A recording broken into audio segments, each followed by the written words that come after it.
Bom dia a todos, todas e todes.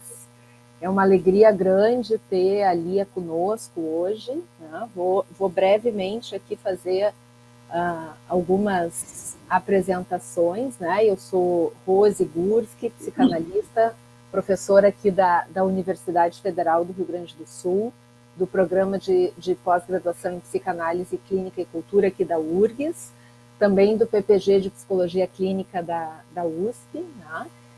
Quero dar as boas-vindas a esse 16º NUPEC em Debate. É uma alegria a gente receber aqui a colega, a professora Lia Weiner. A Lia é psicóloga, é professora da Universidade Federal de Santa Catarina. A Lia tem muitos títulos aí, eu não vou ler todos, né? A gente já colocou na divulgação, mas o mais importante, me parece que é o fato da Lia ser uma intelectual aí da psicologia social que vem qualificando muito os debates que são super necessários sobre o tema da racialidade, do racismo, da branquitude no Brasil. A Lia tem livros escritos que realmente têm feito muita diferença nesse campo de estudos, né? E hoje a Lia vem aqui se somar a outras vozes que têm dialogado conosco sobre esse tema também muito urgente, que é a saúde mental na universidade. Sempre que a gente faz aqui um evento do NUPEC em Debate, nós falamos um pouquinho sobre o NUPEC. Eu não quero me alongar, né? Nós não temos muito tempo e a gente quer muito ouvir a Lia, né?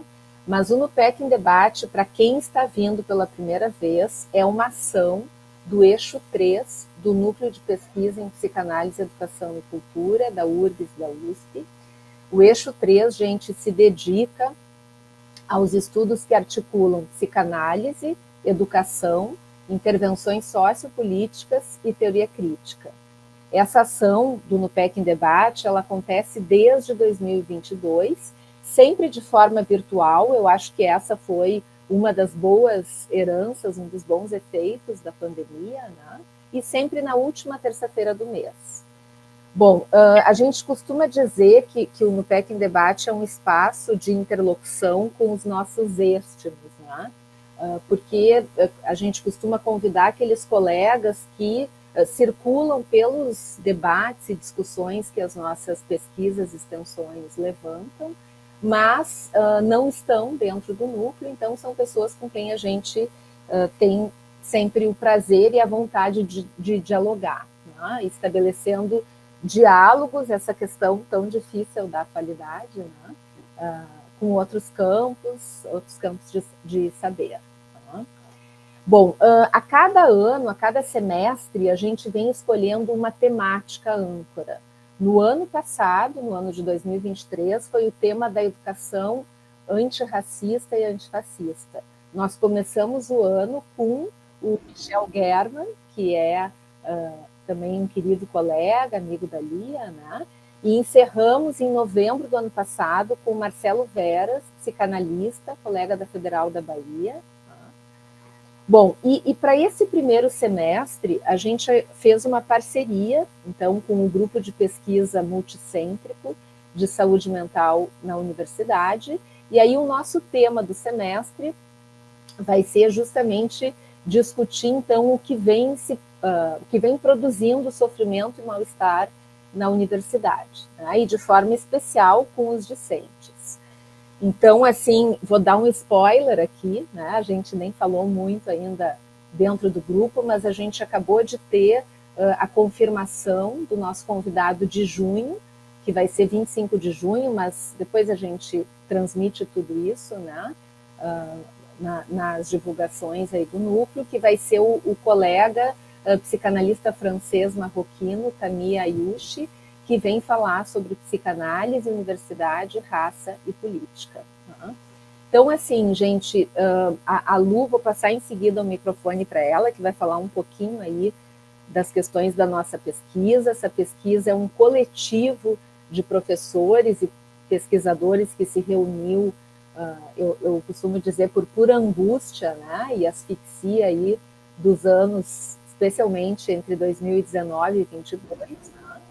Mas que a gente sabe também que o mal-estar e o sofrimento na universidade não se deve só a esse período. E nós nos reunimos e temos, então, desde 2022, realizado atividades, ações, né? A Lu vai falar um pouquinho disso.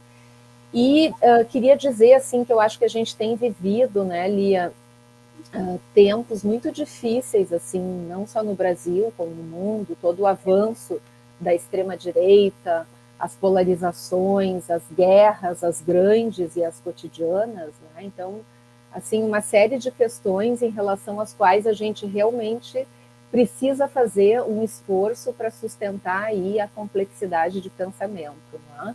Isso é muito necessário, a gente tem visto pensamentos muito chapados, né? Isso é muito necessário para a gente enfrentar aí os impasses dos nossos tempos sombrios, né? Então, uma alegria mais uma vez te receber, acho que vai ser um excelente momento de trabalho, e eu passo então o microfone aí para a colega que coordena junto comigo e com a Miriam esse projeto, a Luciana Gageiro Coutinho, da Federal Fluminense. Bom dia, pessoal. Bom dia, Lia. É um prazer que você está aqui com a gente, né? Eu sou Luciana Gageiro Coutinho, sou professora da UF, da Fluminense, lá de Niterói. Sou professora do programa de pós-graduação em psicologia e já venho aí fazendo várias parcerias com o NUPEC, né? Esse projeto de pesquisa, né, que se chama Saúde Mental na Universidade, Sobrevivência Psíquica e Políticas de Vida, Escuta e Sobrevivência Psíquica em Tempos Sombrios, né, que a gente inaugurou aí no ano passado, que eu estou coordenando junto com a Rose e com a Miriam Delier, né. É um projeto que tem 9 universidades brasileiras envolvidas e 3 universidades estrangeiras.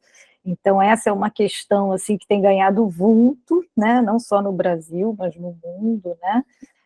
Mas a gente tem se concentrado nas questões específicas do contexto brasileiro, né? A gente sabe que as condições, a gente vinha falando há pouco, né? As condições aí de permanência na universidade têm sido muito difíceis, tanto para professores como para servidores e para alunos, né, para estudantes. Nesse projeto, a gente se concentra principalmente no sofrimento dos estudantes, né, foi uma opção, um recorte que a gente teve que fazer. A gente sabe assim, que os índices de mal-estar nesse público são muito grandes, né? A última pesquisa aí da Andifes mostra que a questão do adoecimento psíquico tem sido aí um imperativo aí muito forte no afastamento, nas evasões, e principalmente as questões ligadas à intolerância, a preconceitos, têm sido assim, têm tido índices grandes de prejuízos na vida acadêmica deles, né? Então a gente sabe assim que tem aí um momento de ampliação, né, de entrada desse público na universidade, mas ao mesmo tempo muitos conflitos, né, passam a acontecer, e a gente tem se deparado com questões aí novas, né, difíceis para a gente pensar.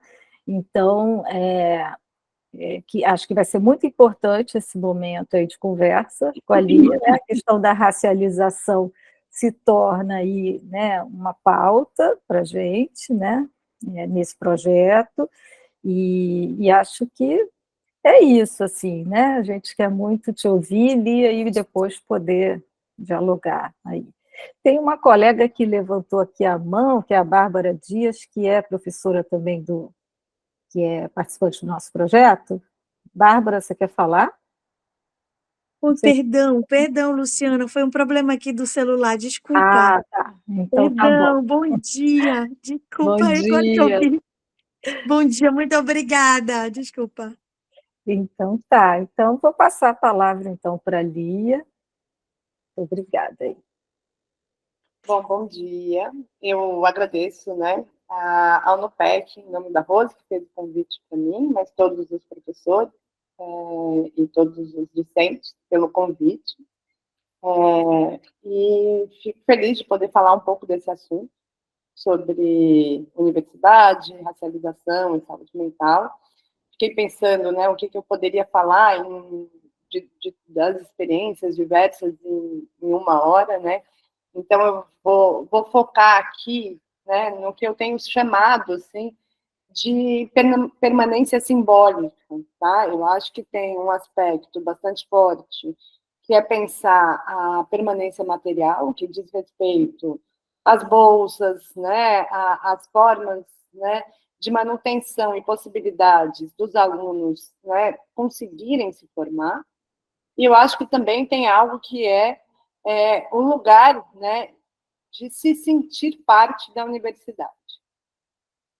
E aí eu acho que eu vou falar um pouco, então, sobre como que a racialização, e esse processo de racialização, ele pode né, causar aquilo que a gente tem pensado, né, de sofrimento psíquico ou angústias, etc. e tal, principalmente nesse ambiente que é universitário. E aí vale a gente pensar que eu me formei nessa universidade que eu estou, na UFES, que não faz 20 anos, tá?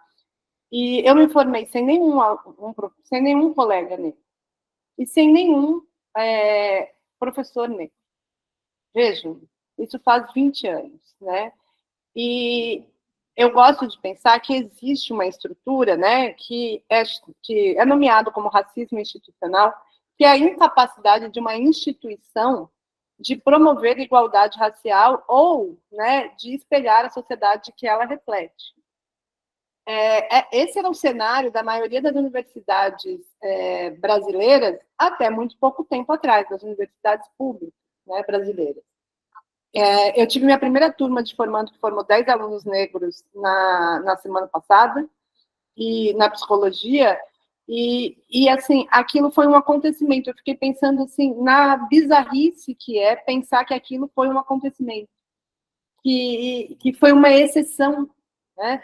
Teve toda uma fala, saiu no jornal, apareceu, etc. E tal. Eu fiquei super emocionada, chorei de fazer parte daquilo, mas faz parte, né, da racialização a gente achar que 10 formandos negros num país que tem 54% de população negra é uma conquista. Então, assim, é deste lugar que nós estamos falando. Eu acho que vale a pena a gente pensar, né, no Brasil, e aí eu gosto de pensar como um país, né, absolutamente violento. Tá? A gente tem um número, né, se a gente pensar, eu não sei se você sabe desse número, que são 50 mil mortes por ano, é mais ou menos isso, por armas de fogo, de pessoas. Dessas 50 mil mortes, é mais ou menos isso, às vezes já chegou a 60, às vezes a 45, mas assim, é muito absurdo a gente pensar nesse número, né, por armas de fogo, e 78%, né, 79% quase, são de pessoas negras, dessas 50 mil mortes. É quase uma dose e meia por ano, naturalizada, né, se a gente pensar, né, naquilo que tem sido pensado como um protesto das universidades, das pessoas pararem, etc. e tal, por um genocídio que está tendo, né, a pergunta, ao mesmo tempo, é como é que a gente aceita diariamente 50 mil mortes por armas de fogo no país, né? Sem que isso seja o tema central da universidade e dos campos das ciências humanas, como se fosse relegado a um epifenômeno, né? Ou que lugar a gente constitui nesse país para pensar que essas vidas e esse número não seja o urgente de ser anunciado diariamente, né? Então, um dos aspectos, eu começo por esse, é pensar como a universidade, como, né, um lugar que deveria pensar absolutamente os problemas na qual a sociedade ela está inserida, ela exatamente por uma concepção da qual ela foi constituída a partir de importâncias que são temas importantes para a Europa ou para os Estados Unidos, foi relegando absolutamente o Brasil como tema de sua importância absoluta, né? Então, eu acho que esse é um primeiro lugar que causa, de fato, um lugar de estranhamento para as populações que são mais vulneráveis, que entram na universidade. É como se a universidade estivesse falando de algo que não faz sentido, muitas vezes, né? Se a gente colocar, e aí, isso, né, eu estou falando como violência simbólica, nesse sentido.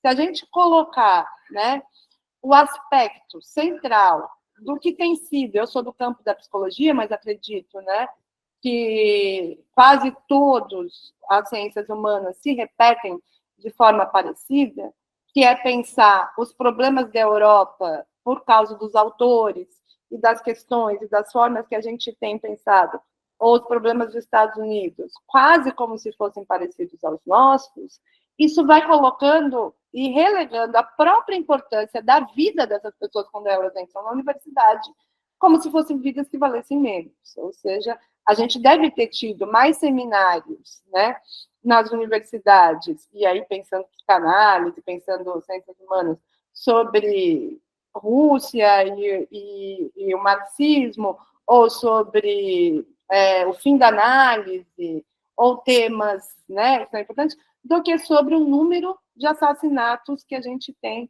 por ano nesse país. Então, é deste lugar que é preciso pensar que universidade é essa que foi sendo fundada, a gente pensar USP, né? Ela é fundada a partir da filosofia do pensamento francês para se reproduzir aqui. Faz muito pouco tempo que problemas de Brasil são levados a sério. E aí a gente vai poder pensar como é que esse processo de racialização vai, né, se colocando aí como fundamental para a gente compreender que lugar é esse. E aí eu queria, né, iniciar falando um pouco do que são, né, e o que é um processo de racialização e como que também é dentro do campo universitário e daquilo que são as relações raciais dentro da universidade. Gente, vocês estão me ouvindo? Porque apagou a câmera de vocês. Não? Eu acho que teve uma queda ali, mas foi muito rápido. Muito rápido. Tá. Aliás, se puderem mais pessoas ligarem a câmera, tem uma função de falar para a câmera fechada durante a pandemia. Enfim. Então, eu acho que, assim, talvez a questão mais importante é pensar como que a branquitude ela vai se moldando e vai sendo um padrão, né, do próprio pensamento acadêmico, né, e que vai, inclusive, impossibilitar, muitas vezes, o sujeito de se sentir confortável e com aquilo que eu chamo de permanência simbólica dentro da universidade, tá? Para quem não conhece o tema da branquitude, né, a branquitude ela é uma posição, né, de vantagem em que sujeitos brancos, né, mas que também constroem uma ideologia, se beneficiam a partir de um país com racismo estrutural ou a partir do racismo estrutural. A branquitude não é a brancura da pele, tá? A brancura da pele é uma das características físicas humanas parecida com o tamanho de pé, assim como a melanina. A questão central é pensar como é que a brancura da pele se torna branquitude, né? E para isso a gente precisa de uma operação, que é o que quem estuda raça vai pensando, como operação de processos de racialização, tá? E aí o processo de racialização, ele tem, fundamentalmente, né, algumas nuances que vão acontecendo. Mas a primeira questão, e aí é bem da ordem do cognitivo do processo de racialização, significa que afirmar que as diferenças e características físicas, tanto as diferenças como as características físicas comuns de grupos humanos são classificados como raça. Ou seja, você precisa de uma operação de transformar cor em raça. Não é algo... a gente naturalizou isso, mas existe uma racialização sem cor, inclusive. Mas o que significa dizer isso?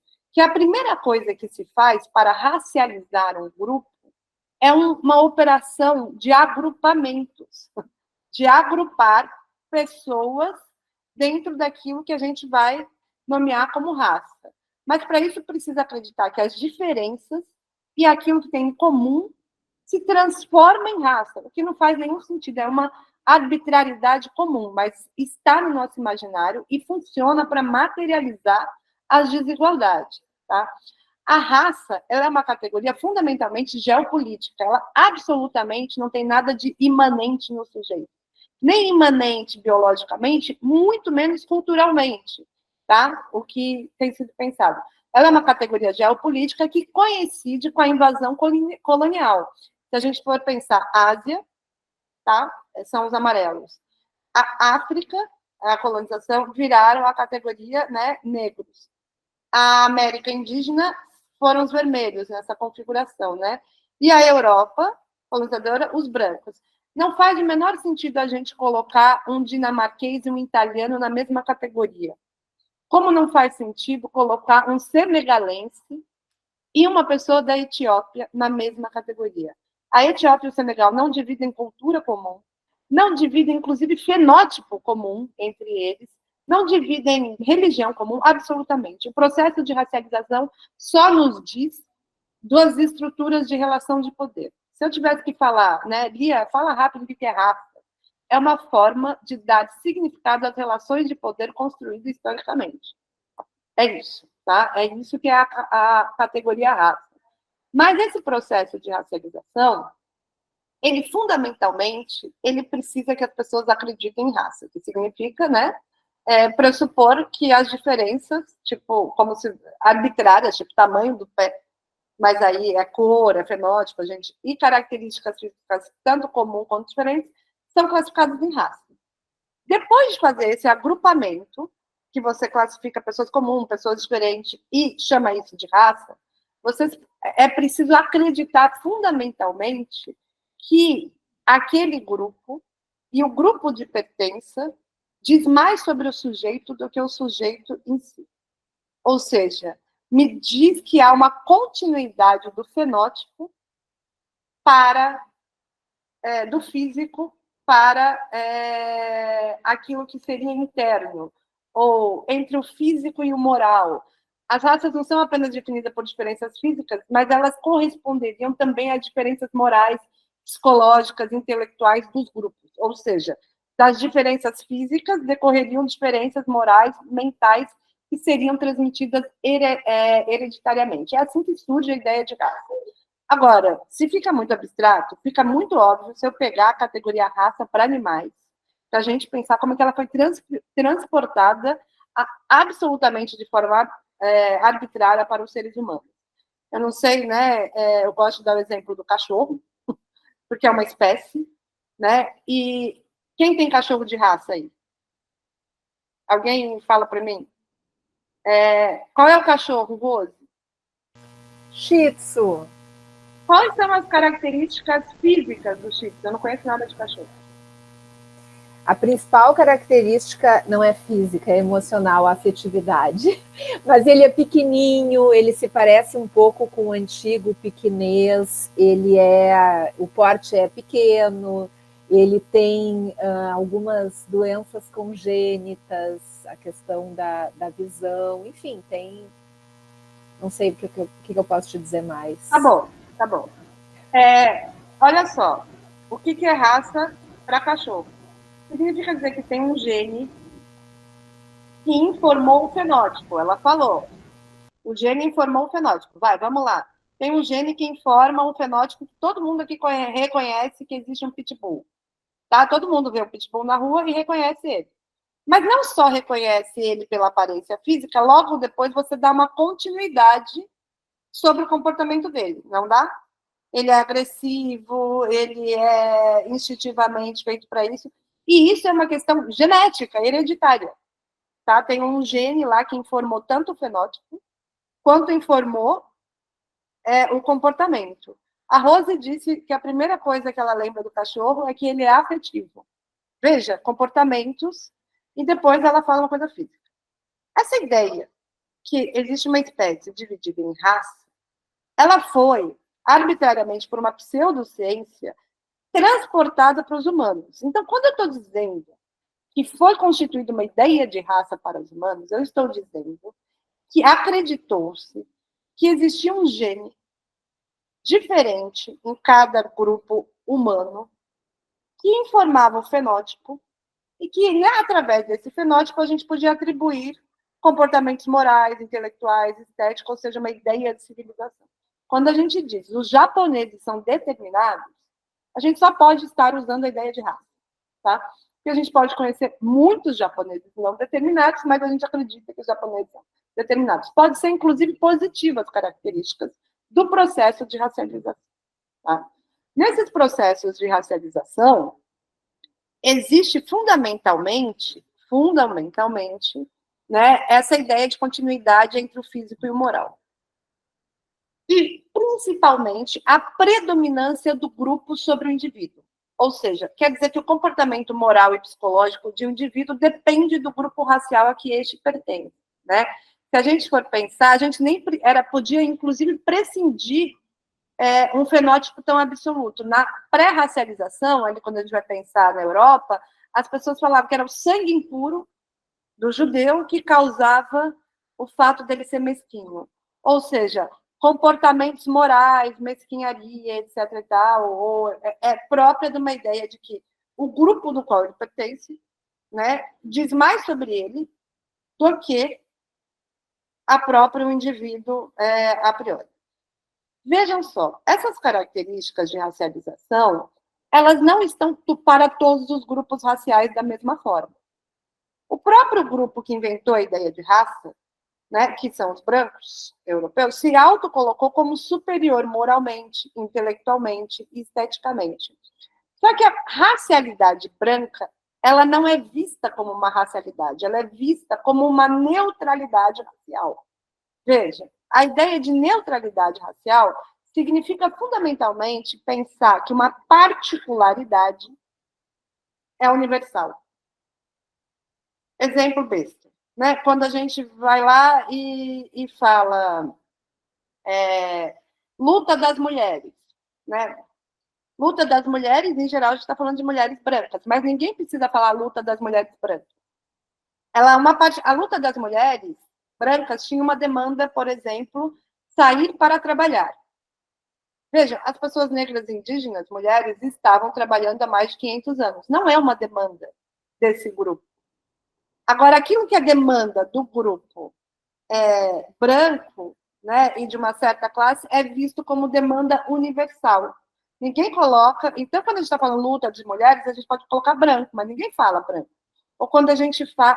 A questão central é transformar aquilo que é particular em universal, e é isso que está o jogo da branquitude. Quando a gente pensa, né, e eu pergunto para as pessoas onde nasceu a filosofia, provavelmente as pessoas me respondem na Grécia. Né? E o que nasceu na Grécia? A filosofia grega, né? A filosofia chinesa na China, a filosofia tupi no Brasil, a filosofia indiana na Índia. O problema é tornar a filosofia grega em a filosofia. E isso é como tem se configurado absolutamente quase todos os planos de ensino das universidades ocidentais. Se eu pergunto, né, para alguém aqui, quais são os 5 principais intelectuais que vocês tiveram na universidade, provavelmente são 5 homens brancos europeus. Isso não quer dizer que seja um problema e que esses 5 homens brancos europeus não sejam importantes para a gente pensar. O problema é que eles são vistos como pessoas para pensar o mundo, certo? Ninguém fala assim, olha, eu vou ler o Freud para pensar a Viena do século XIX. As pessoas pensam, eu vou ler o Freud, Mal-Estar na Civilização, para pensar o mundo, certo? Ou ninguém pensa, vou pensar o Bourdieu para ver como acontecem as desigualdades e a distinção hierárquica na França. As pessoas pensam o conceito de distinção e ele pode ser aplicado principalmente para as classes sociais, no Brasil, por exemplo e tal. Mas todo intelectual negro é visto para pensar as questões raciais. Por exemplo, outro dia eu estava dando aula de Fanon, etc. e tal, alguém virou para mim e falou o seguinte, Fanon é bom para pensar os negros, né? A gente pode ter uma visão melhor do que são os efeitos. E eu respondi, não, é para pensar o mundo, assim como os outros são para pensar o mundo. O que eu estou colocando aqui? Há uma hierarquia no jogo entre o grupo particular e o outro universal. Essa hierarquia, ela vai, né, sendo um lugar em que afasta a ideia de pertencimento. Você, de pessoas negras e indígenas da universidade, como se a universidade fosse por deixa eu ver, por direito um lugar dos brancos. Ou seja, como se ela fosse este lugar dos brancos, e isso é universal. A diferença está no negro, a diferença está no indígena. É a mesma coisa quando a gente vai pensar políticas de diversidade. Né? Políticas de diversidade é pensado para o indígena, para o negro. O branco não é pensado em política de diversidade, por quê? Por que ninguém fala, vou fazer uma política de diversidade e incluir branco? Porque ele já está posto como universal. Ele não é diverso. O fato dele não ser diverso é o que representa o maior privilégio simbólico da branquitude, que ele não é mais uma particularidade, ele é universal do humano. E neste jogo do universal humano, a gente tem aí um lugar de construção que não para de cessar, que é a construção do outro. Ou seja, da diferença. E não é apenas uma diferença que é pensada, né, a partir de sua diferença e pronto, mas ela é uma diferença que gera hierarquia e desigualdade exatamente pelo lugar colocado, né, do branco como parâmetro de normalidade. Ou seja, a branquitude ela tem uma característica que é fundamental, que é um lugar de conforto na qual a gente coloca no outro aquilo que não se coloca a si mesmo, que é a ideia de raça e de etnia. Ou seja, quem tem raça, quem tem etnia é o outro. Vejam, se eu pergunto para alguém, né, o que é uma roupa étnica, alguém, fala aí, o que é uma roupa étnica? Está lá nas capas de revista. Roupa étnica, tem até no supermercado, comida étnica, uma seção. O étnico é o outro, né? Agora, se a gente for pensar um artefato, por exemplo, que a gente chama de étnico, né? O cocar. O cocar é algo que a gente chama de étnico. Ele é, né, usado em alguns momentos, não é usado sempre, em alguns lugares de importância, não são por todos os grupos e todas as 375 sociedades indígenas, mas por algumas, mas que hoje em dia tem sido usado quase por todas em momentos importantes, como, por exemplo, ir para o acampamento político em Brasília, tá? Ou seja, é um lugar da negociação, o acampamento de Brasília, em que a população indígena põe bastante cocar, tá? Não é sempre que é usado. Significa algo para aquele grupo. Se a gente pensar que a gente está cheio de artefatos étnicos, por exemplo, um terno e gravata é um artefato étnico que representa para esse grupo um lugar de corporativismo. Estou arrumado, eu vou fazer, né, uma negociação, os senadores, etc. e tal, aparecem dessa forma. Ou se a gente pensar minimamente o que é um salto alto, que é visto como uma roupa normal, né?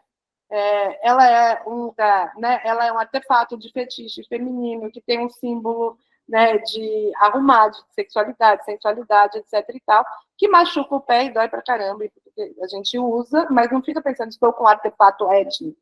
Um alargador é um artefato étnico. Estou dando exemplos bem bestas, mas isso significa dizer que o étnico e a diferença e a racialidade está sempre no outro. Eu não sei se vocês sabem que os brancos, eu não sei se vocês sabem qual é o número de branco do mundo. Alguém tem ideia? Bom, os brancos não são 20% da humanidade. Se a gente pensar que a China não é branca, que a Índia não é branca, que a África não é branca, que a América Indígena não é branca, que os países árabes não são considerados brancos, né? Brancos são os europeus e eurodescendentes, não dão 20% da população mundial. Agora, é a população que tem 94% do PIB mundial. Se a gente pensar o que significa, né, a branquitude como um lugar de supremacia econômica, política, jurídica e também epistemológica. A questão central, por ser epistemológica, ela está no tecido social daquilo que são as universidades, né, ocidentais como um todo. E principalmente naquele que é a periferia do capital, que somos nós. Se a gente for ver os dados, né, outro dia a minha editora, que é a Fósforo, virou para mim e falou assim, Li, eu queria que eu traduzisse meu livro para o francês, e aí ela falou, olha, eu queria te dizer que só 3% dos livros comprados na França são produzidos fora da França. Ou seja, os franceses leem os franceses, certo? E a gente lê quem? Os franceses. Ou seja, a questão hierárquica está posta aí. Faz sentido os franceses lerem franceses?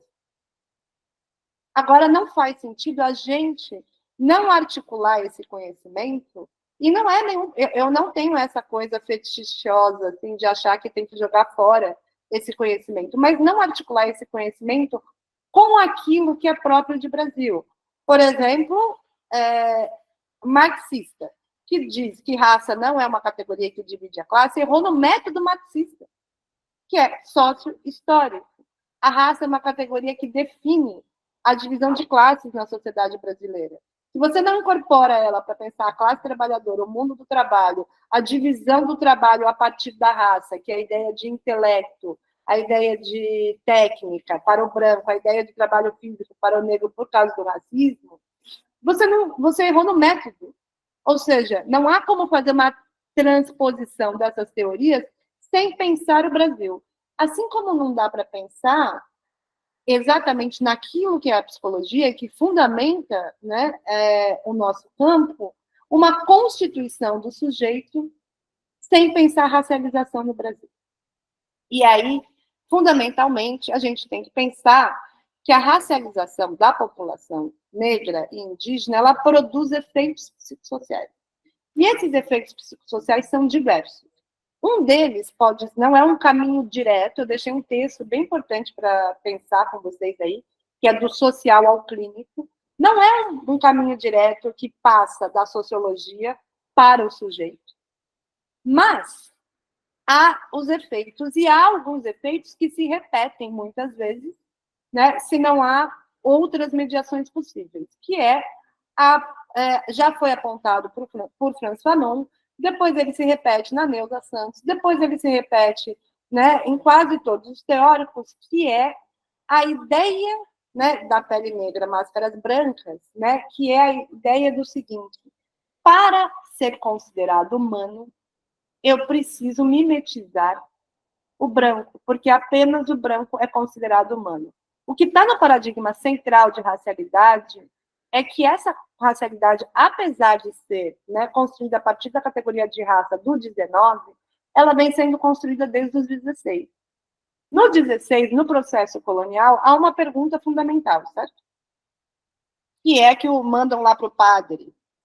Essas pessoas têm alma como nós, não sei se vocês lembram, no encontro com os indígenas, e depois essas pessoas têm alma como nós, são esses humanos como nós? Lembram dessa pergunta? E existe um processo de respostas materiais. Não são humanos como nós. Precisam acreditar em Jesus, porque eles são pagãos. Precisam vestir roupas como nós, porque eles andam pelados. Precisa comer de garfo e faca, porque é civilizatório e eles são atrasados. Precisa se desenvolver em tal coisa, porque eles são primitivos. Então, sempre a ideia de primitivo, atrasado, de humano que ainda precisa alcançar a ideia, né, de maturidade, etc. e tal, foi sendo a resposta colonial de um processo de dominação. Quando chega no século XIX, essa resposta ela já foi dada por uma materialidade de dominação, de catequização, de convencer o outro a se tornar como nós mesmos, etc. e tal. É só no XIX que aquilo que é a materialidade do processo de dominação tem uma resposta pseudocientífica. Lembra da pergunta? São esses humanos como nós? No 19, a resposta é: são humanos, mas não da mesma raça. Lembra a história da espécie, do cachorro? São humanos, mas não como nós. E as desigualdades. Havia uma pergunta no ar, está nas origens do totalitarismo, da Hannah Arendt, que ela diz que tem uma pergunta para ser respondida pela ciência, que é o seguinte: por que há desigualdades entre os seres humanos? Vamos supor que eu pergunto essa, né, para vocês: por que há desigualdades entre os seres humanos? Por que tem gente indo andar, né, de helicóptero, não, de foguete até a Lua para fazer um teste, e gente comendo espinha de peixe na rua? Né? Por que há desigualdades? Provavelmente vocês vão me responder pela história social, por causa do capitalismo, pelo sistema econômico, por causa do racismo, por causa do machismo. Mas há pessoas que respondem o seguinte: porque os bons são os que vencem, não tem? Alguém já ouviu os bons são os que vencem? Bom, a raça aparece no século XIX exatamente para responder os bons são os que vencem. Como que ela responde? Somos desiguais, porque somos desiguais geneticamente. E essa genética tem grupos superiores e grupos inferiores. Então, aquilo que é o processo da história de desigualdade é naturalizado como uma ideia de grupos superiores e grupos inferiores. O próprio grupo que se colocou como superior, ele se colocou como superior o quê? Moralmente, intelectualmente, esteticamente e principalmente numa ideia de civilização superior. Não à toa, as guerras aparecem por aí com a ideia, né, de que vamos civilizar o mundo, né? As guerras coloniais. É preciso catequizar, é preciso civilizar, é preciso... A universidade, ela foi por si só um dos maiores aparatos coloniais. Tá? E aí eu acho importante a gente pensar, eu sempre que me perguntam: professora, você é decolonial? Eu respondo: eu nem tento. Eu nem tento, aí as pessoas riem, eu falo: por quê? Porque a universidade é o local do processo de colonização. O que é a universidade? É fundamentalmente a legitimação de um saber como superior a outros saberes. Concordam, gente? Né? Essa é a ideia da universidade. É a legitimação, ela nasce para ter uma distinção de diferenças de saber. Eu não tenho como ser decolonial publicando em A1, gente. Eu estou aqui nem louca tentando publicar em A1. Eu não sou. Eu dou estudos decoloniais para meus alunos, mas eu não sou decolonial e nem tento, porque não há possibilidade daquilo que a gente pode pensar como processos de decolonização dentro do cânone universitário em que ele tem a função de legitimar um saber sobre o outro. Acontece que isso aparece, obviamente, como uma das violências simbólicas para esses sujeitos. Os meus saberes, muitas vezes, ou aquilo que se conhece, é completamente levado a um zero.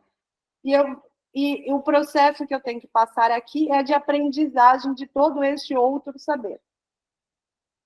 E aí a gente pode questionar, né, e que não é jogar esse saber produzido aqui fora, mas como hierarquicamente ele aparece numa conjunção de que os outros saberes são muito menores.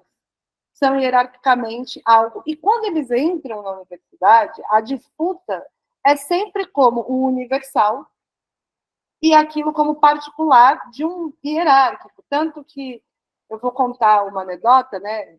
Quem conhece a minha história sabe, eu prestei 11 concursos para passar na universidade. Sempre tirava 10, sempre tirava na prova escrita, ia super bem no currículo. Algo acontecia nas entrevistas, naquilo que é chamado de memorial, de aula. E olha, gente, tem uma coisa que eu realmente acredito que eu sou, é didática. Mas na didática eu sempre ia muito mal nas aulas. Eu acho que tinha alguma questão. Mas algum dos concursos vazou para mim, que era o seguinte: o teu tema é muito específico. Você estuda raça, é uma especificidade, não é universal da psicologia social. Uma pessoa que estava na banca ficou com culpa, foi lá e me contou o que aconteceu na discussão. Veja só, raça e gênero são pensados como categoria específica. Há alguém no Ocidente que vocês conheçam que se constitui sem essas categorias, gênero e raça? A nota do PIA é uma inversão, gente. A branquitude ela tem eurocentrismo na categoria de inversão. A nota do Piaget é pensado como específico? A ideia de desenvolvimento do Piaget é pensado como específico? Para pensar a Europa, para pensar o desenvolvimento através de Piaget? Agora, aquilo que ocidentalizou o mundo, que são categorias raciais e de gênero, são pensados como específicos.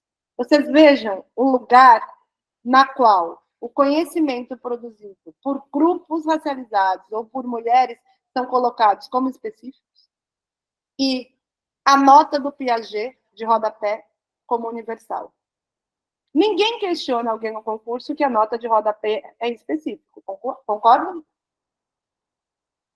E aí é isso que vai, principalmente pensando, quando a gente vai pensar o racismo institucional, que é aquele que faz com que muitas das pessoas deixem a universidade, a gente tem duas formas de pensar o racismo institucional, né?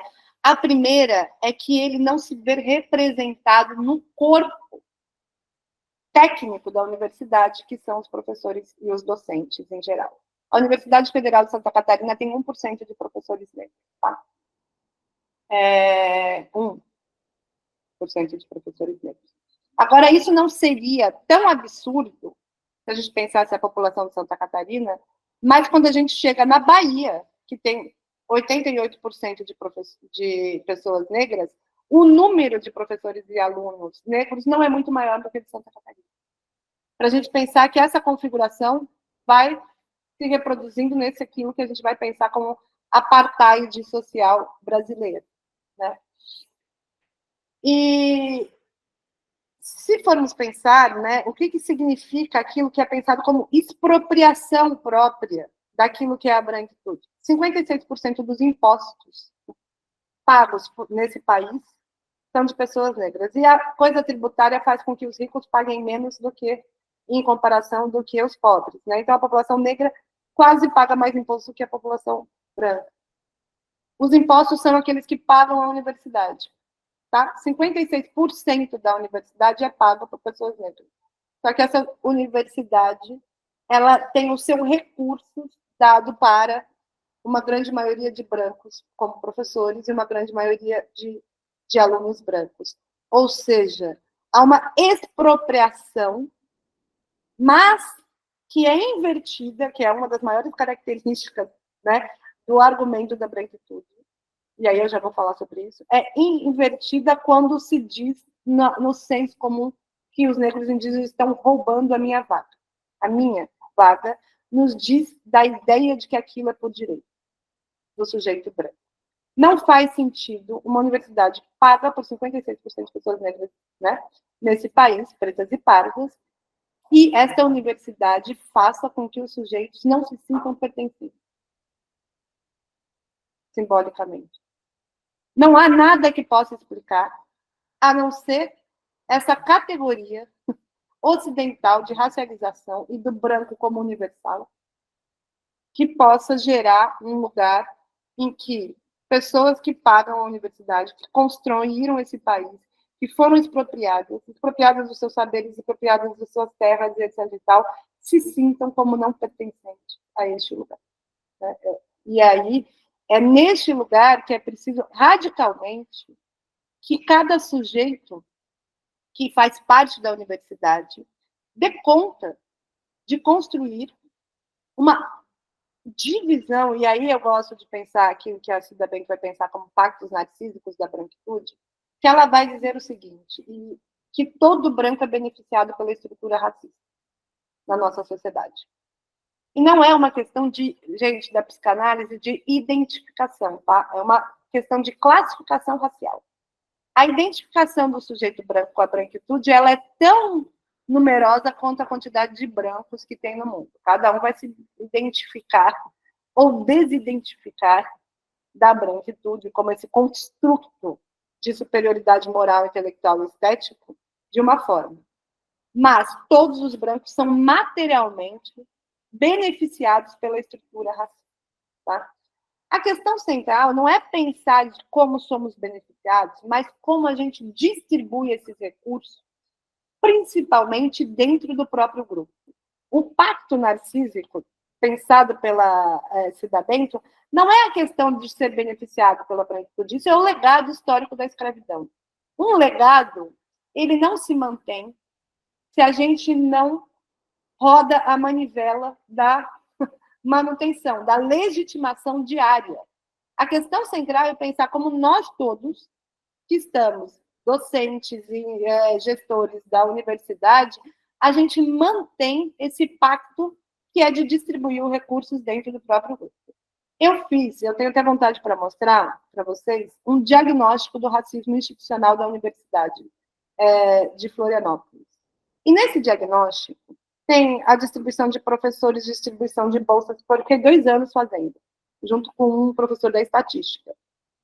O que se percebemos? O que nós percebemos?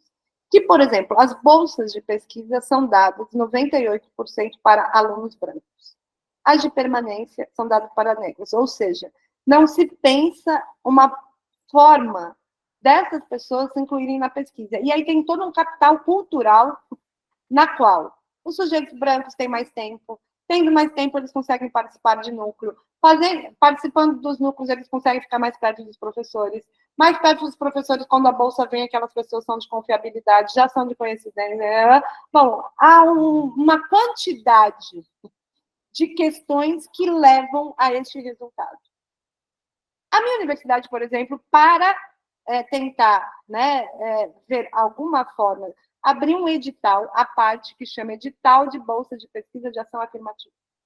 Quem é professor aqui sabe que para as bolsas de ações afirmativas serem implementadas, os professores precisam mandar um projeto de pesquisa para... O que acontece com os professores? Eles não mandam bolsa para... não mandam projetos para as bolsas de ações afirmativas, apenas para aquela que é pensada como universal. Toda vez que a gente vê universal, a gente pode trocar por branco de classe média, quase, tá?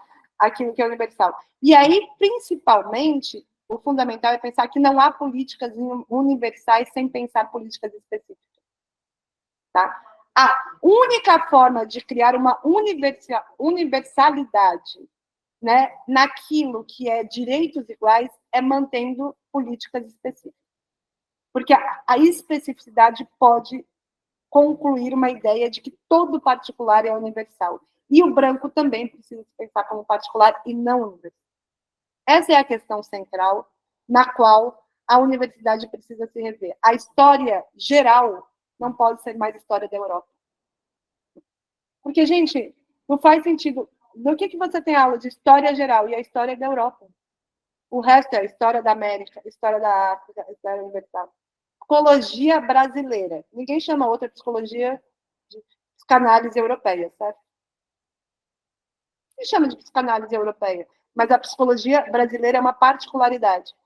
Este lugar entre que parece besta, mas entre particular e universal, é o que mais precisa ser revisto para parar de criar uma racialização do outro e daquilo que é pensado como diferença e gerar, de fato, uma possibilidade de equidade simbólica naquilo que são as representações de quem é o sujeito de saber, quem é aquele produção do conhecimento. Há uma desigualdade epistêmica e uma injustiça epistêmica que vai levar no corpo do sujeito. Ele não é só uma injustiça epistêmica de valorizar mais um Bourdieu do que um teórico brasileiro, mas isso se materializa e ele vai para o corpo dos sujeitos, enquanto a gente pode ver como injustiça epistêmica a fala de uma mulher negra em relação à fala de um homem branco dentro, por exemplo, de uma conferência magna da universidade. O que um representa e o que o outro representa. Então, neste ponto, enquanto a gente não tiver um lugar que a representação do conhecimento e da forma de existência e do corpo desses sujeitos tenha um lugar minimamente equânime, a gente continua fazendo formação racial. E, para terminar, para deixar aberto, o fundamental é pensar que não existe raça a priori. Não existe nada que é imanente ao sujeito, mas existe processos de racialização. Ao né? O processo de racialização não se deu no 19. Ele continua se dando diariamente quando o corpo de professor é quase todos brancos. Isso é processo de racialização. Ele não está lá atrás. Né? Ele está diariamente sendo mantido pelas instituições e pelas formas, né, na qual a gente pensa uma universidade. E aí eu sempre gosto de pensar que se uma universidade não serve para resolver os problemas da sua sociedade na qual ela está inserida, ela não tem a função na qual ela foi criada. E se a gente tem uma questão no Brasil que gera, né, desigualdades de acessos, desigualdades, né, simbólicas e desigualdade, né, de todos os âmbitos, é a racialidade no Brasil, né, a forma que a raça se impõe como uma normativa para branco e como uma diferença para negros. Que eu termino, só para a gente abrir, porque eu podia falar horas, né? Para mim, eu dei uma introdução, mas senão a gente não vai ter tempo para perguntas. Obrigada, gente.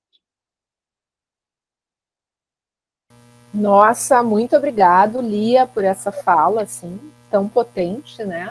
Já fui recebendo aqui vários WhatsApps de mestrandos, uau, quanta coisa, né? Então, acho que realmente cumpre essa função de poder pensar com o próprio pensamento que a gente procura aí, né? Nas interlocuções. Vamos abrir aqui o microfone, eu já teria algumas coisas, né, para colocar, para perguntar, para comentar, mas eu acho que é interessante a gente deixar o microfone aberto, porque as pessoas devem estar com fumacinha na cabeça querendo formular também as suas questões. Eu não vi aqui, alguém levantou a mão, teve um barulhinho. Não? Querem fazer também as perguntas no chat? Eu estou lendo ele agora, não leio só quando eu estou falando. Também dá, né? Então, assim, enquanto a gente vai aquecendo aí, né, eu achei muito interessante essa provocação que tu faz, né, Lia, da gente pensar um pouco como é que se atualizam essas violências simbólicas, né?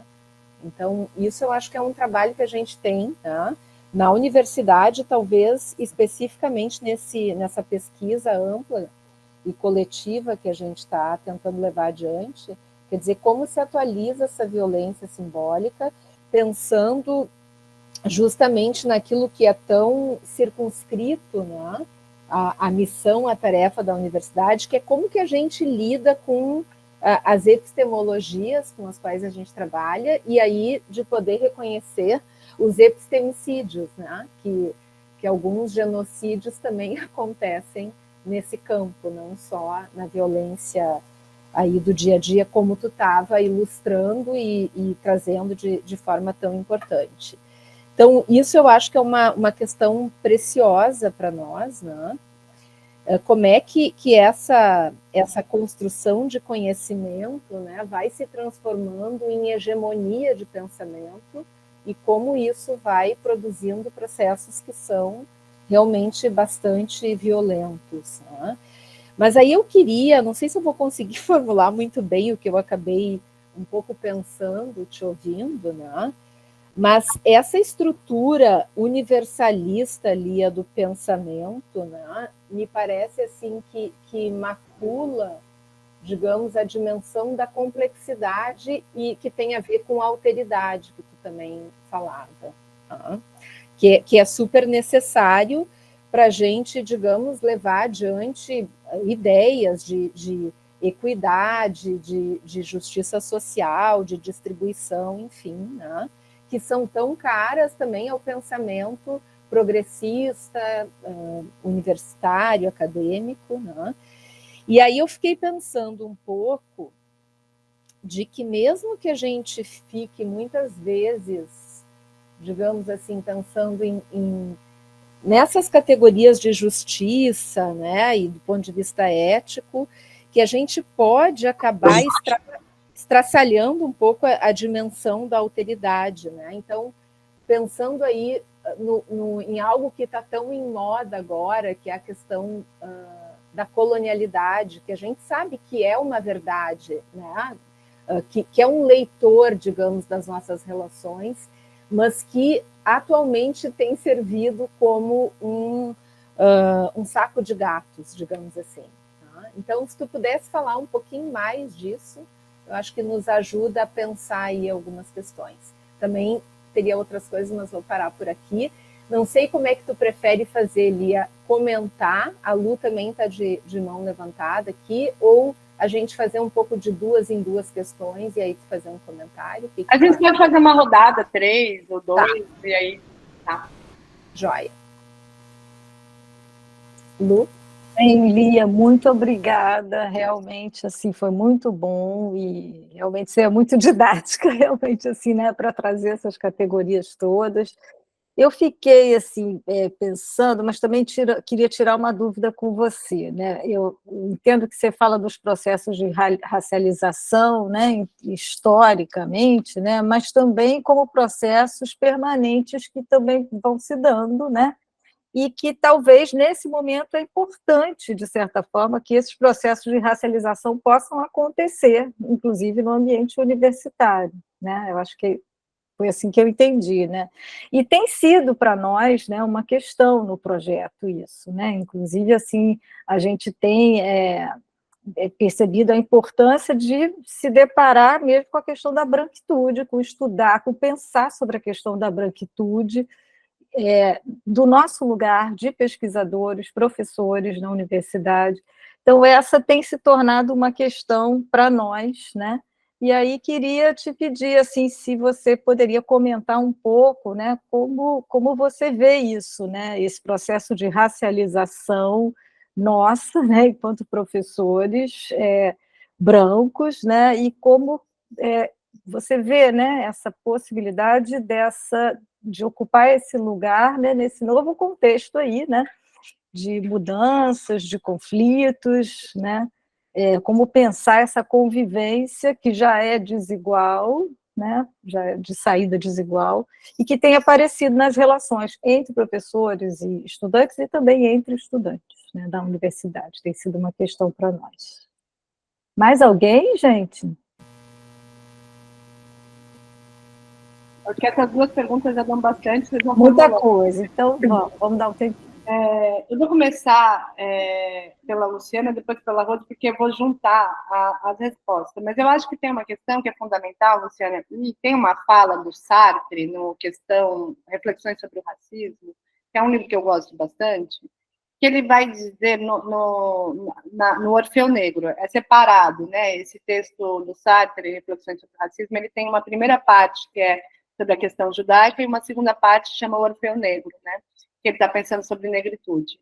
E aí, tanto em uma quanto em outra parte, ele vai pensar nessa questão que é a justiça, que é a reparação, que é etc e tal. E está nesse debate essa ideia de universalidade, né? A questão central é que ele vai nomear, e eu só trouxe ele para nomear isso, que ele vai chamar de racismo antirracista.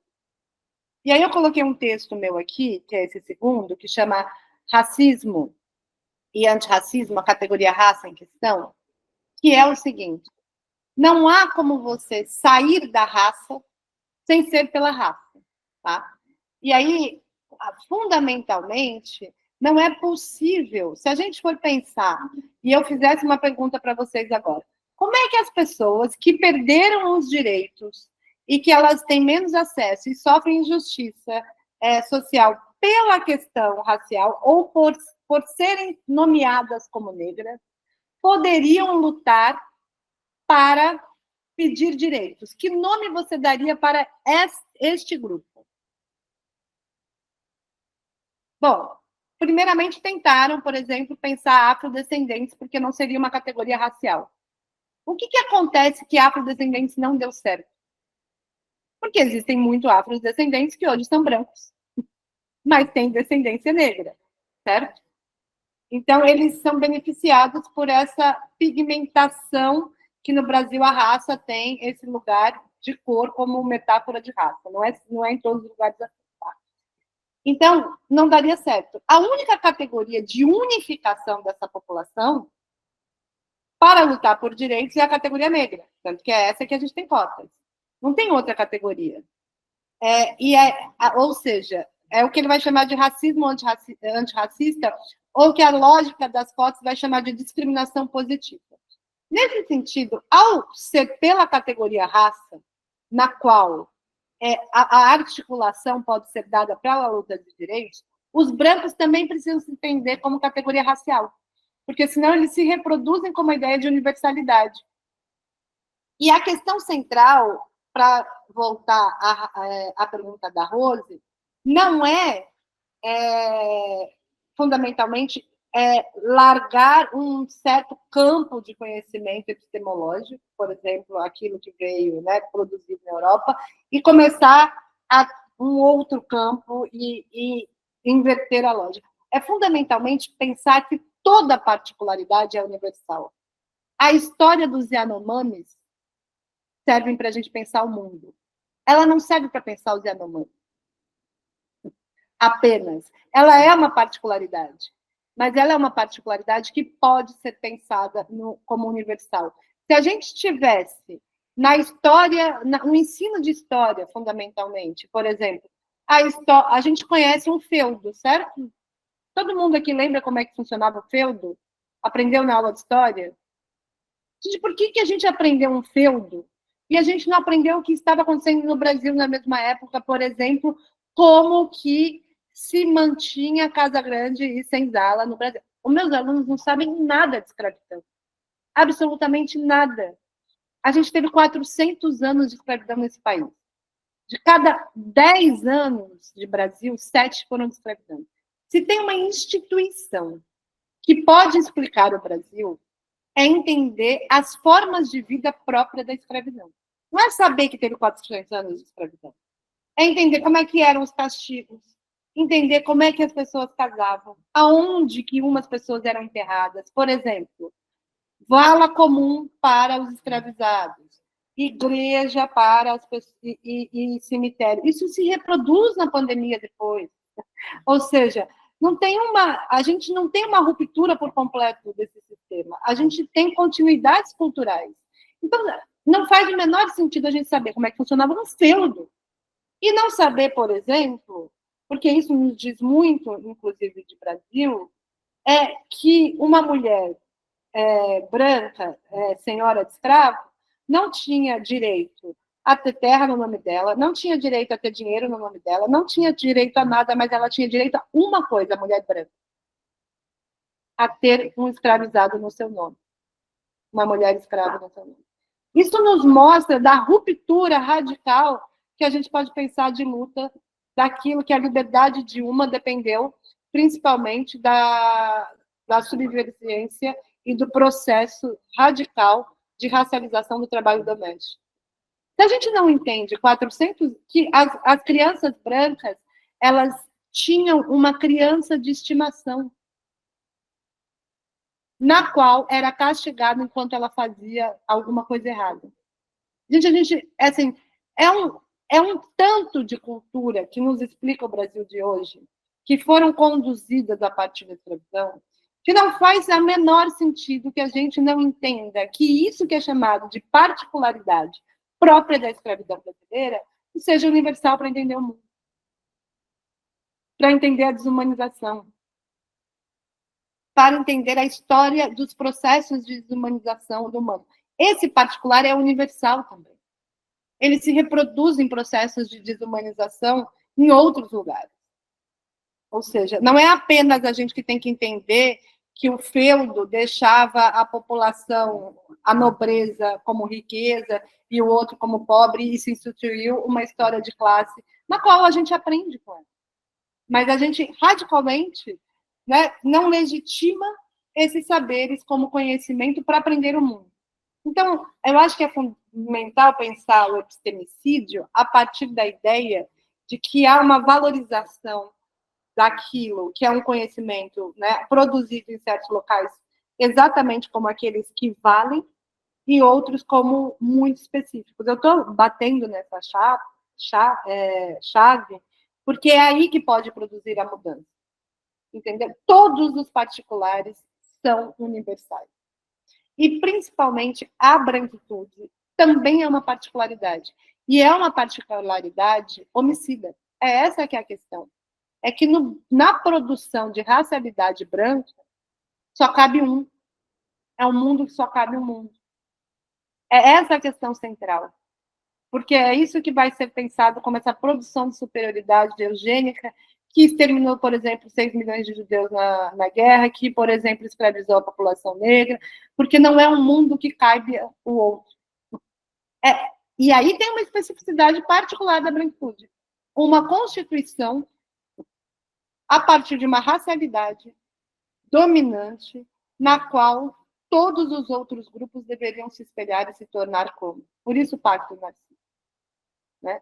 E, fundamentalmente, é nessa quebra desse pacto, de pensar todas as particularidades, inclusive a branquitude como uma particularidade, que foi constituída a partir do genocídio, da dominação, do homicídio, da expropriação, e que precisa se reconstituir de outra forma, para poder conduzir, né, aquilo que é pensado como justiça. Não é porque se a gente troca, Rose, agora não vou mais ler isso, vou ler aquilo outro, e não sei o quê, a gente também não racializa aqui e ainda coloca lá. A questão é essa, é fundamentalmente isso. E porque senão a gente também essencializa. Aquele é bom. Não é porque as pessoas foram oprimidas que elas são boas. Gente é gente. Branco, preto, indígena, judeu, tudo é gente. Né? Vai ter muita gente legal, muita gente etc e tal. Não dá para também idealizar aquilo, né, como um lugar que daqui eu vou conseguir o conhecimento do mundo e aqui não. Mas é fundamentalmente pensar como construções que tiveram e são próprias da humanidade, construíram o mundo. Eu não sei se eu consegui te responder sobre usar a categoria raça, Luciana, mas eu tentei juntar a ideia de vocês duas aqui. Tá ótimo. A gente tem algumas pessoas aqui de mão levantada. Eu acho que na ordem é o Victor, a Esther e a Bárbara. Eu só vou pedir que cada um muito rapidamente diga, digamos assim, de que lugar fala, né? Se é mestrando, doutorando, da onde, enfim, tá? Então, Victor.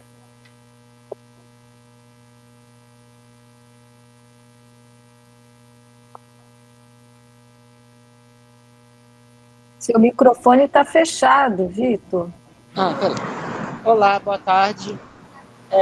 Eu estudo na Universidade Federal de Goiás, faço graduação e licenciatura em artes visuais. A minha questão é que eu tive no semestre passado um desentendimento com uma professora numa aula de antirracismo da cultura visual. Porque eu já formei o bacharel, e o meu bacharel, a pesquisa foi sobre os pardos, que é o grupo racial que eu pertenço. E aí, nessa aula, a professora convidou alguém que trouxe um trabalho com foco nos pretos, mas estava me usando, ela já tinha lido o meu trabalho, segundo ela, mas estava me usando como comentarista. E todo comentário que eu fazia, ela falava que era uma opinião perigosa, e a professora branca. Então, depois eu virei para ela e falei, você não entendeu nada do que eu escrevi no meu trabalho, que já foi...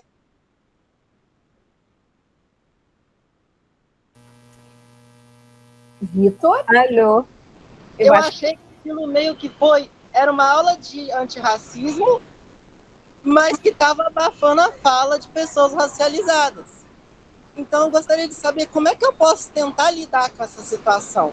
Essa disciplina eu até larguei, mas eu vou voltar nela, vou ter essa aula de novo, com essa mesma professora, e não dá, eu já tentei conversar com ela, que esse tipo de abordagem não é correto, mas não há escuta.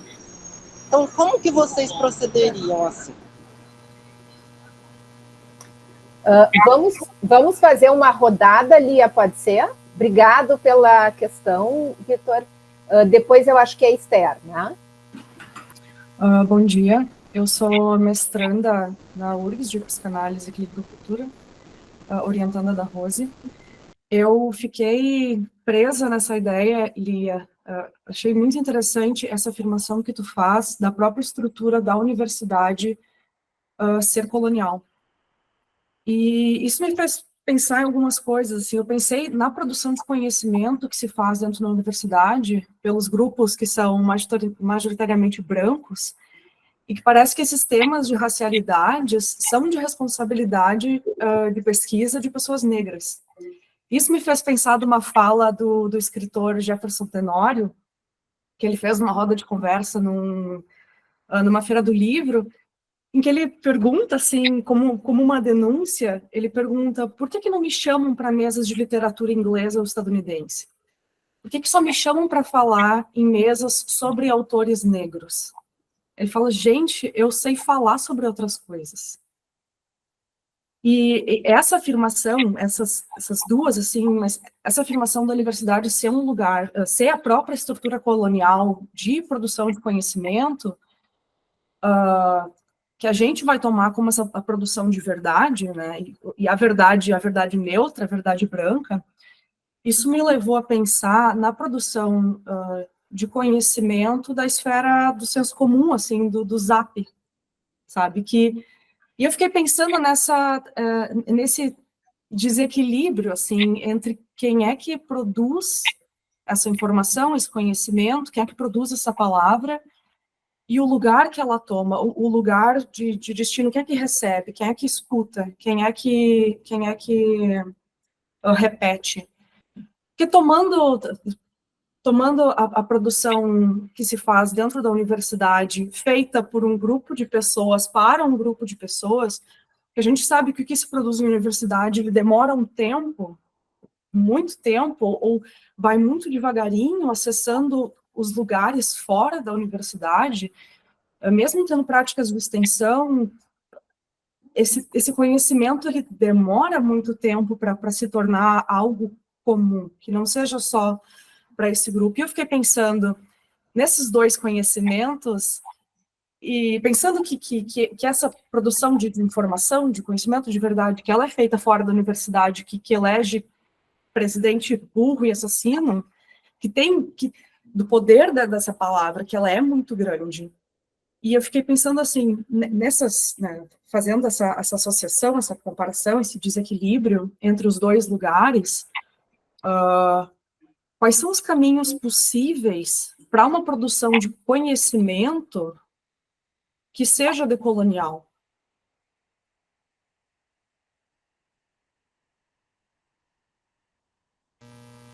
Obrigada, Esther. Eu acho que tem a Bárbara, e aí eu sugiro depois fazer um outro bloco com a Juliana Dantas e a Bárbara Dias. Pode ser? Oi, Lia. Aqui é a Bárbara, eu sou da USP. Também sou orientada pela Rose, né? E minha pesquisa é sobre saúde mental na universidade. Então, casa bem aí a sua fala com minha pesquisa. Mas o que, né, me fez pensar um pouco assim a sua fala, né, dentre várias coisas, eu lembrei de um filme que eu assisti no final de semana. Eu nem vou falar o nome do filme porque eu acho que eu vou dar um spoiler. Então, para evitar, eu só vou passar um pouco por cima, né? Mas à medida que o filme se desenrola, você percebe, né, que na verdade é uma metáfora sobre o trauma do Holocausto, né? Então, você vai percebendo isso e aí ao final uma das personagens fala, né, é preciso lembrar, é preciso ter vergonha.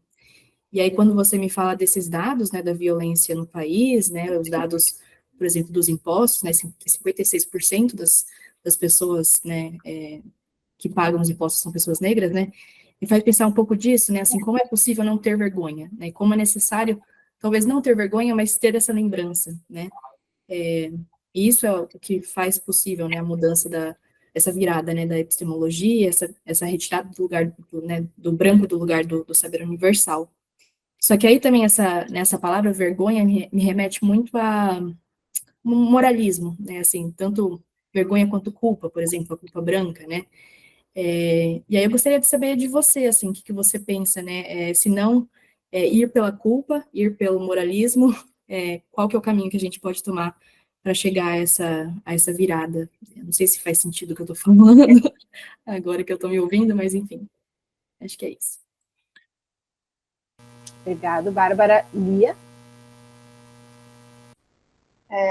Bom, temos algumas questões aqui. Qualquer coisa, se se faltar algo, que às vezes eu não consigo anotar tudo, eu já vou pensando nas respostas, de onde que eu vou tirar, e aí talvez às vezes falte. Aí vocês que fizeram as perguntas me puxem, tá? Então, eu vou começar pela questão do Vitor. Vitor, sinto muito que você tenha saído da disciplina, né, e que tenha sido essa, né, a forma que às vezes, né, de defesa psíquica que você encontrou para lidar nessa situação. Que pena, né, que teve que ser, né, com o trancamento da disciplina. Mas eu acho que é fundamentalmente pensar que a universidade ela é um lugar do dissenso e que a gente tem que aguentar o dissenso. Ou seja, talvez a tua professora não vá concordar com você. E você não tenha que concordar com ela. O que me pareceu aí é que há necessariamente, né, uma condução, né, de que deveria ser pensado de uma forma. E aí, sobre exatamente o exemplo que você deu, que são as classificações raciais no Brasil, não existe raça a priori, como eu disse. Só há formação racial, e as formações raciais estão em disputa.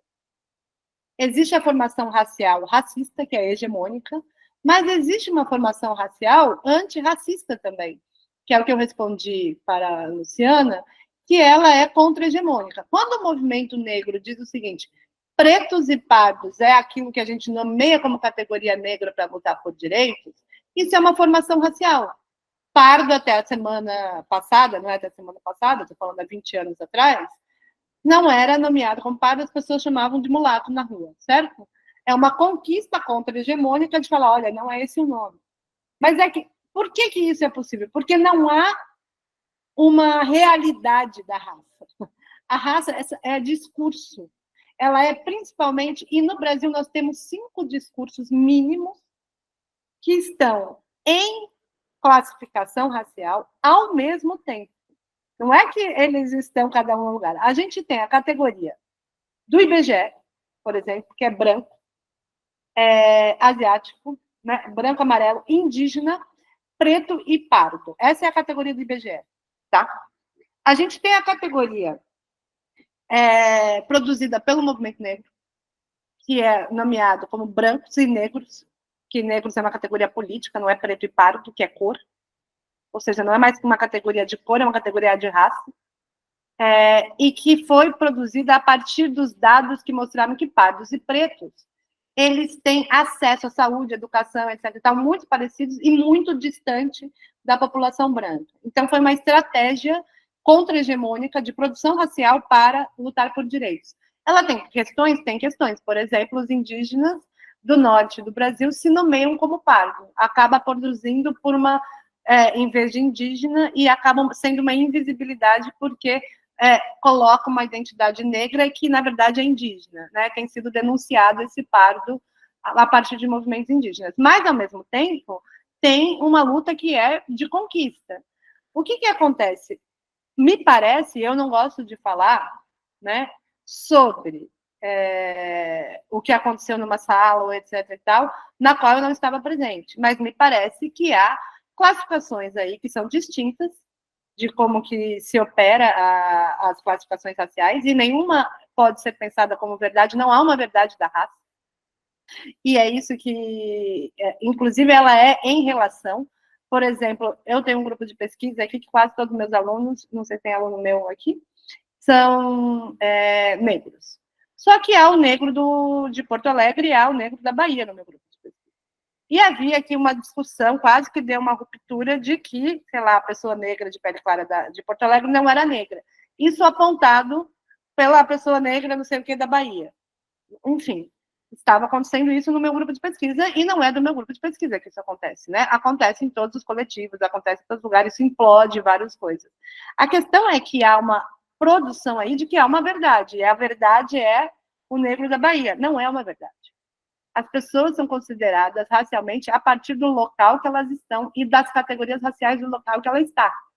Me parece aí que teve um lugar de verdade, que não foi colocado absolutamente a possibilidade de existências de dissonâncias exatamente numa categoria que é discursiva, principalmente, e que o discurso se produz na localidade das relações de poder.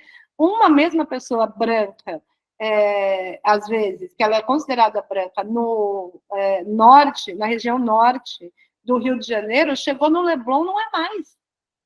Entendeu? Não é mais, porque raça é uma categoria de poder. Então, aí me parece uma verdade absoluta que não incorpora a raça como uma categoria de poder e de discurso, mas como uma verdade. Isso precisa estar posto nas discussões raciais, né? Exatamente para não implodir os coletivos. E exatamente para pensar que a categoria negra é uma produção discursiva contra-hegemônica, né? Mas que não há uma verdade. E que o negro do Porto Alegre... a gente tem um nome para não desmerecer aqui na banca de heteroidentificação que eu faço parte, né? E é confuso isso, que é chamado de negro de Pomerode. Ele é um negro de Pomerode, gente, não é piada, é verdade. Vocês que são do sul do Brasil, que está aqui, sabem que existe uma categoria que só tem no sul do Brasil, que é nomeado de brasileiro. Quem é do sul do Brasil? Levanta a mão aí para mim, tá aí. Não tem uma categoria nas colônias, no interior, que nomeia umas pessoas de brasileiro? Esse brasileiro, ele não é negro, né? Em geral. Pode também ser, mas ele não precisa. Ele só precisa não ser de origem. Certo? Origem que você não identifica. É polonês, é alemão, é italiano. Ele é uma categoria que é Silva. Aí pode ser branco, pode ser preto, pode ser indígena. Isso existe aqui no sul do Brasil. É uma categoria racial do sul do Brasil que não faz o menor sentido de São Paulo para cima. A Luciana está fazendo uma cara de que é isso? Branco, é a cor da pele, acabou. Quem é do sul do Brasil entende muito bem o que eu estou falando. Tem uma categoria que a etnicidade branca modula a categoria de raça. Que a própria do sul se parece com os Estados Unidos, não se parece em nada com a classificação racial de Maceió, por exemplo. Isso não quer dizer que neste lugar não é uma verdade da raça. Aí a pessoa nasceu em Pomerode, que tem uma coisa que a origem alemã e não sei o que, fala alemã, e o branco. Ela tem olho castanho e cabelo castanho, ela é chamada de negro em Pomerode. Essa pessoa realmente, de fato, sofreu racismo em Pomerode. Aí ela chega em Florianópolis, que é uma capital com gente do Brasil todo, no litoral, e tenta concurso na Universidade Federal por cotas. A gente que é da banca de heteroidentificação já identificou que esse é o negro de Pomerode. Mas a gente também já sabe que a política não é feita para ele. Ele é branco, branquíssimo, inclusive, para qualquer pessoa de São Paulo. E aí é uma questão que essa pessoa não está de má fé. É uma questão de dissenso de categorias raciais próprias de localidades específicas.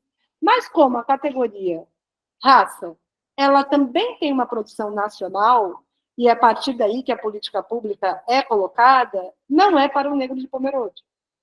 Esse é um sofrimento psíquico, isso não quer dizer que ele não tenha sofrido psiquicamente, mas sociologicamente as portas não vão fechar no Brasil inteiro para o mercado de trabalho. Entendeu? Então, assim, tem que fazer essa distinção, e é sobre isso o texto que eu mandei para vocês, entre aquilo que é a categoria social e a apropriação dele na singularização do sujeito. Isso tem a ver com as mediações de raça locais, e às vezes familiares, que não coincide muitas vezes com aquilo que é o político social, Vitor. Então, assim, eu respondi falando muito mais, eu não sei como que você vai lidar com essa professora, eu não a conheço, é muito difícil dar esse tipo de opinião. Acho uma pena que você tenha que ter saído da disciplina, mas eu acho que dá para pensar que é preciso colocar o dissenso, tanto para você quanto para ela, nesse sentido. Não sei se eu ampliei aí para pensar. E a Esther, né, ela pergunta... peraí, gente, perdi aqui. Qualquer coisa no chat, depois eu vou olhar. Como que é possível na universidade produzir aquilo que seria um conhecimento decolonial? Eu sou muito pessimista quanto a isso, tá? Eu lia. Eu acho que há várias formas, né, de disputar a categoria conhecimento, tá?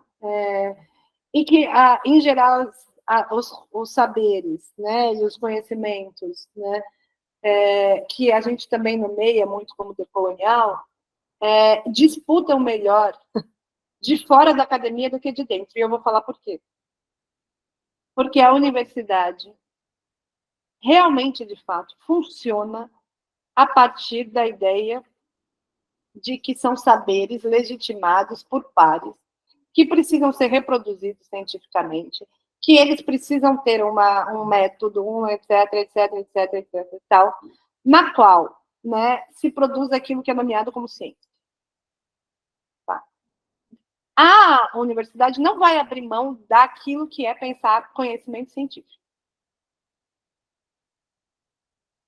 Quando aquilo que é chamado, e eu estou falando do meu pessimismo, né, de outras formas de saber entra na universidade, ele entra de forma tão folclorizada e tão destituída de poder que a disputa de fora é quase mais eficiente do que de dentro, exatamente por causa dessa estrutura de poder.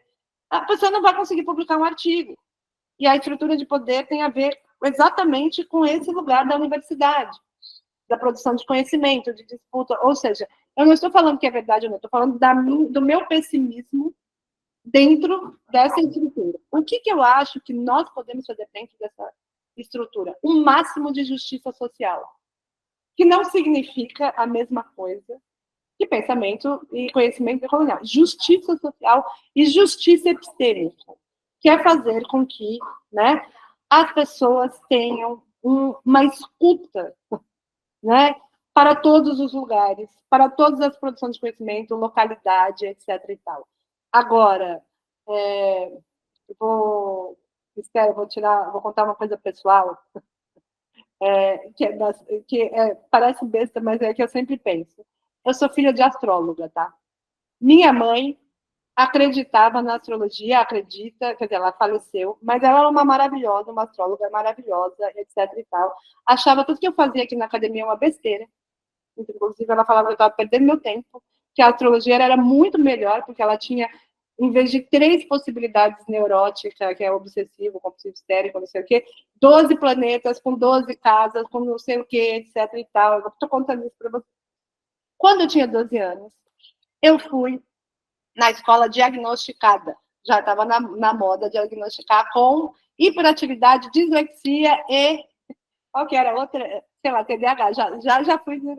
Aí a minha mãe foi chamada na escola. Eu estou contando essa história para vocês porque ela é engraçada para pensar. E aí ela só virou para a diretora e falou, imagina, ela tem Sol conjunção Urano. É dessa forma que ela é. E pronto, acabou a coisa. E em casa ela saiu e falava assim, a chamaram na escola com diagnóstico, a pessoa tem Sol conjunção Urano. Pensa rápido, faz um monte de coisa ao mesmo tempo, não sei o que, está chamando, estão querendo deixar ela com uma coisa. Estou contando para você isso por quê? Porque dentro daquele saber dela, que não é um saber legitimado pela ciência, nunca vai ser, e que se ela entrar em disputa com a ciência, só vai acabar com aquela possibilidade, porque ela não tem como provar que Plutão é um planeta que influencia, não tem como provar nada disso pela ciência, mas ela acredita, ela tem não sei o quê, e aquilo funcionava para ela não levar a filha na neuro não sei das quantas. Essa disputa não tem como fazer dentro daquilo que precisa categorizar como ciência. Elas são outras formas de disputa. Eu estou contando essa história, parece que não tem nada a ver, mas o que eu estou querendo dizer é que as disputas de conhecimento no próprio terreiro, no próprio... elas já estão aí. Querer trazer para a universidade também faz parte desse lugar colonial de achar que a universidade vale muito mais que o terreiro. Que ela só vai ser legitimada se a gente achar que esse saber na universidade foi incorporado à universidade. Ele vai ser incorporado num lugar muito baixo na hierarquia. Eu prefiro que ele fique no terreiro e que o terreiro compita com a universidade as formas de cuidado de fora. Porque se ela entrar aqui, vai ser um massacre.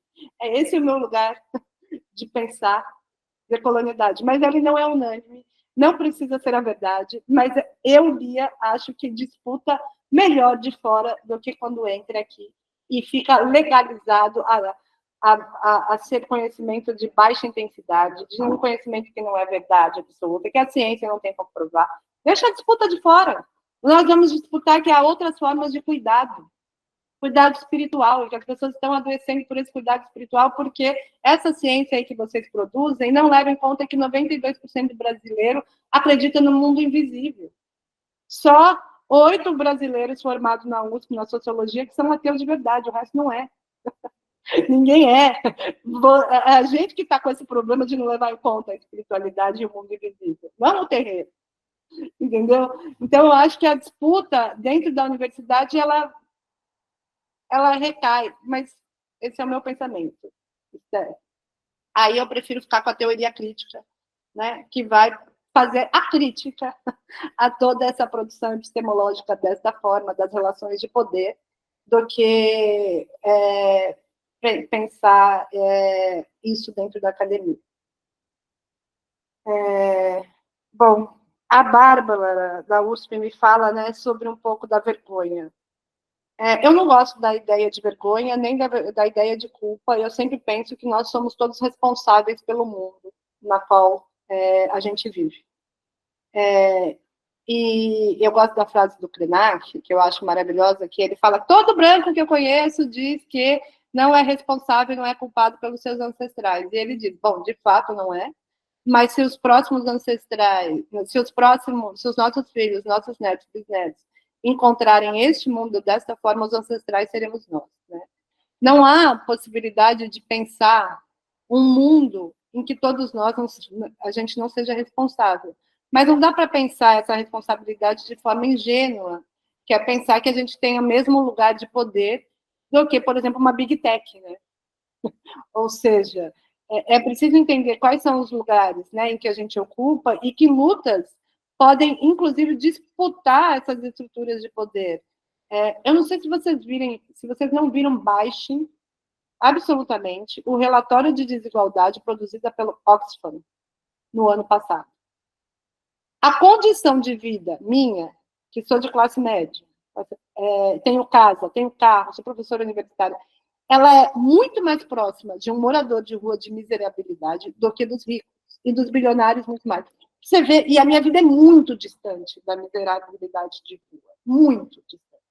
Ou seja, os graus de desigualdade econômica na qual nós estamos inseridos nesse momento da história da humanidade, do neoliberalismo, e daquilo que a gente pode fazer, é preciso pensar, né, que tipo de articulações a gente pode pensar a partir disso, né? A gente tem na mão de 5 bilionários do mundo, que a gente já vai ver trilionários, mais do que 60%, 5 pessoas, 5 indivíduos do resto da Terra. Ou seja, pensar as possibilidades de responsabilidade também tem que levar em conta, né, pensar que tipos de formas a gente pode desestruturar esse tipo de sistema que gera esse lugar, né, de desigualdade. E isso só é possível via políticas de Estado. De fato, são as políticas de Estados que podem pressionar taxação de grande fortuna, mudança de território, etc. E tal, desta desigualdade, né? Então, eu acho que é preciso pensar, né, na responsabilidade pelo mundo, mas também pensar que lugar que a gente pode alcançar e que lugares estão absolutamente permeados por essa estrutura de poder absoluta e bizarra na qual a gente está inserido. Né? Não sei, porque senão a gente começa a achar que a gente pode mais do que a gente pode, com essa responsabilidade. Né? E também não é para achar que pode menos. Entender que lugar que a gente ocupa no mundo e daquele lugar que a gente ocupa, o que a gente pode fazer. Sim, talvez as micropolíticas, mas enfim. Olha só, 12h15, temos a Juliana e a Bárbara. Então, a gente escuta a Juliana e a Bárbara, a Lia comenta e depois está todo mundo liberado para o almoço. Juliana?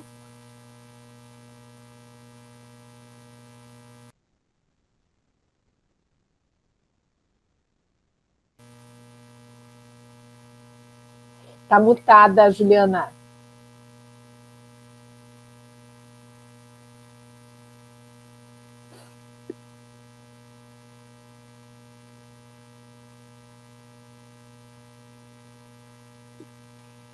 Eu vou passar a palavra para a Bárbara, de repente tu sai e volta. Pode ser? Bárbara?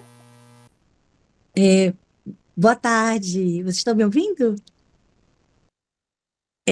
Bom, maravilhosa a sua fala, professora. Gostei muitíssimo.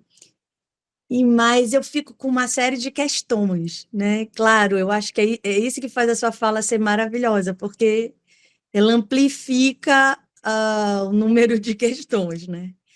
E, assim, uma coisa que me preocupa muitíssimo é com relação às estratégias que nós, né, nós que somos racializados, afinal, nós somos periferia do centro do capitalismo, né? Então, nós somos racializados já, né?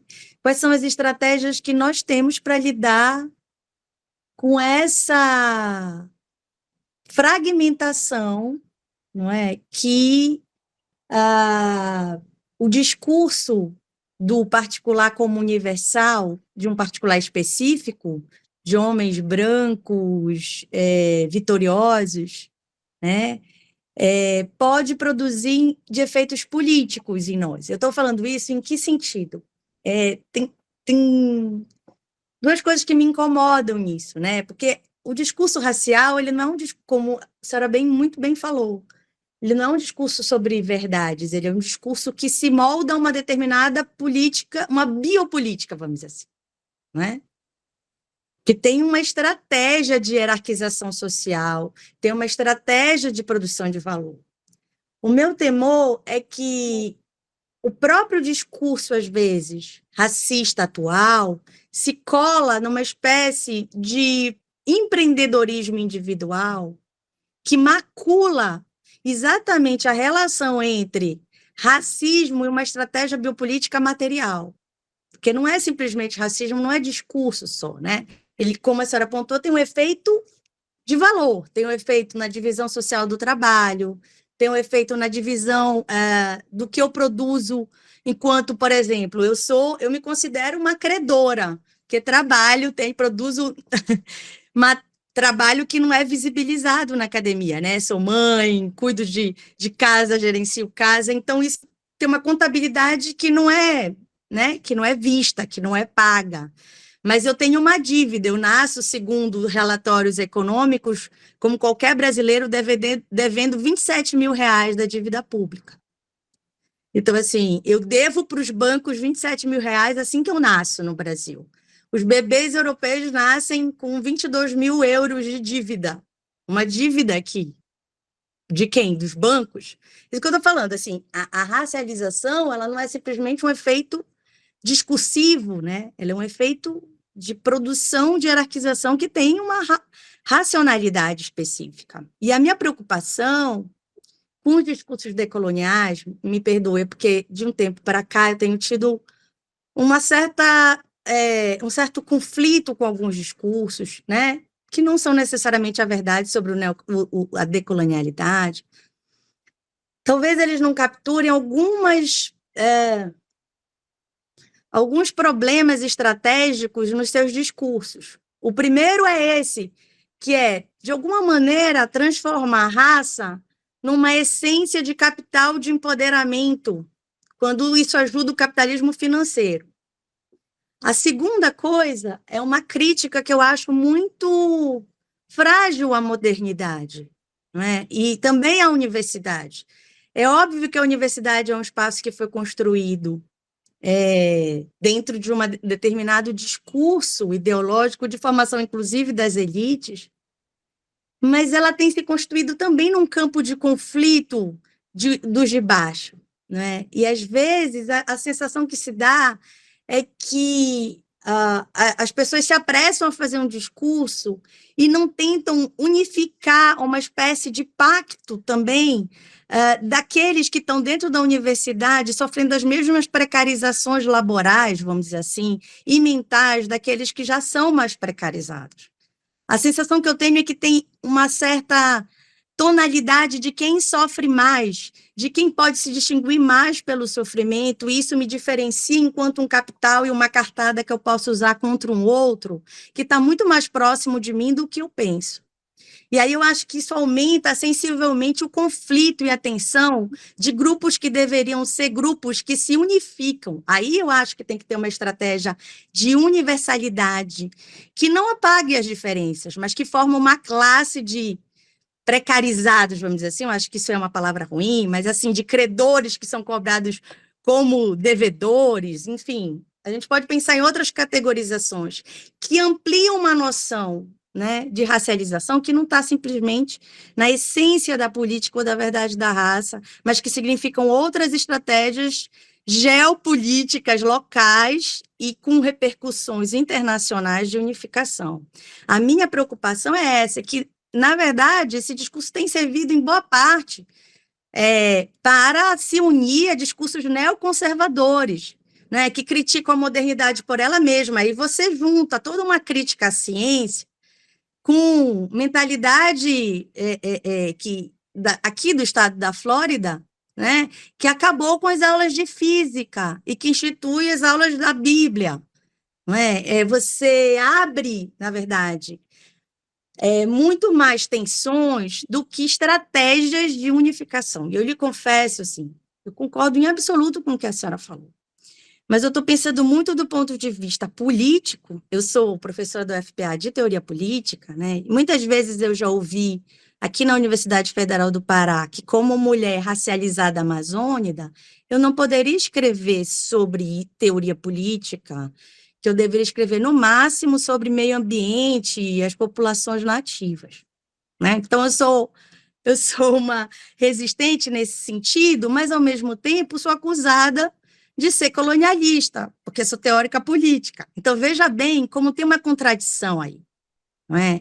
Eu sempre brinco com os meus alunos assim, é importante ler Locke, não porque o Locke é um autor inglês, do colonialismo inglês, mas porque ele mostra para nós que nós somos mais eficientes e mais racionais do que os ingleses na defesa da propriedade, do que os próprios ingleses. Então, assim, essa sensação de que eu não falo para o outro, é como se o outro fosse meu inimigo, e esse outro está muito mais próximo de mim, em toda a precarização da cadeia de hierarquização social, me preocupa muitíssimo. E o efeito que os discursos, para mim, né, hoje, de decolonialidade feito de maneiras muito apressadas, e muito, talvez, com muita dor. Eu entendo essa dor, né? Mas que ela possa sair um pouquinho do lugar de dor e pensar numa estratégia, né, corporal, mas uma estratégia corporal coletiva, eu acho que é fundamental, né? O movimento Black Power sempre dizia uma coisa que eu acho muito importante. O movimento Black Power não é uma identidade individual, é uma construção coletiva de corpos, né? E aí faz parte dessa construção política de singularidade levar essa questão adiante, enfim. Obrigada por me ouvir e pela sua fala. Boa tarde.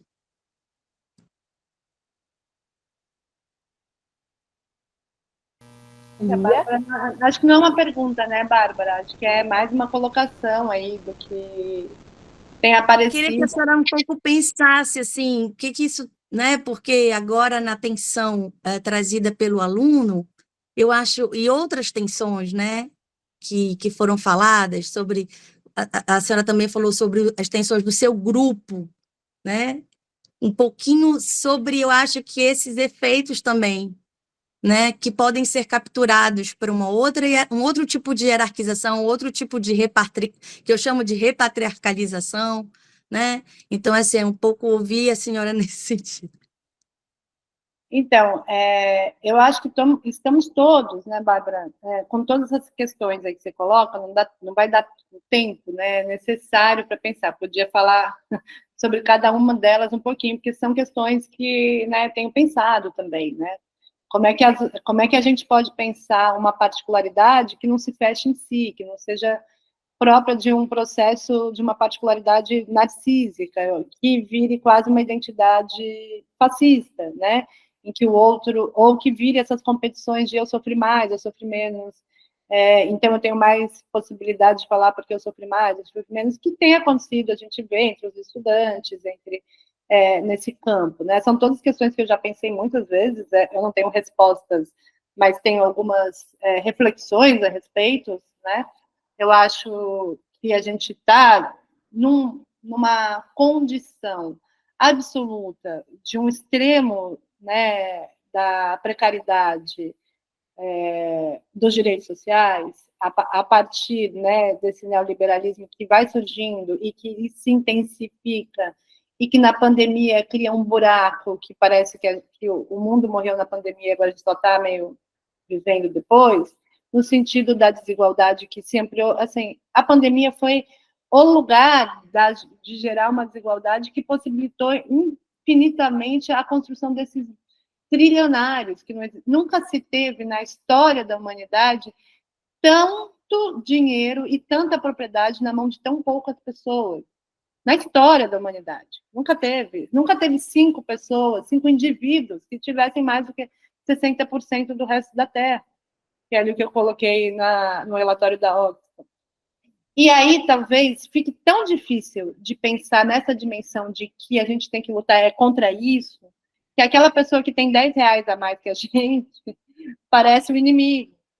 Né? E aí acho que a Rose pode, né, dar esse seminário para vocês do narcisismo, das pequenas diferenças, que eu acho que a psicanálise ajuda a gente a pensar também como é mais fácil a gente se matar ali no outro. Eu estudo branquitude e tem uma diferenciação muito grande entre supremacia racial branca daquilo que é privilégio branco.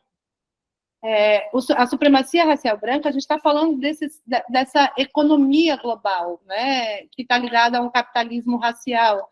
O privilégio branco é aquilo que é quase a migalha que recai aos brancos. Mas no mundo pobre, de branco pobre, negro pobre, esse privilégio racial é muita diferença, né? Mas o mais difícil é pensar que estão muito mais próximos do que, obviamente, ele e o outro branco bilionário. E isso faz parte dessa estrutura, né, hiper neoliberal na qual a gente está vivendo e que, obviamente, se a pessoa se insere dentro de uma luta, né, e que ela tem absolutamente um lugar de dor muito grande, ela também vai estar submetida a saídas pelo caminho neoliberal, que é salvar a si mesmo.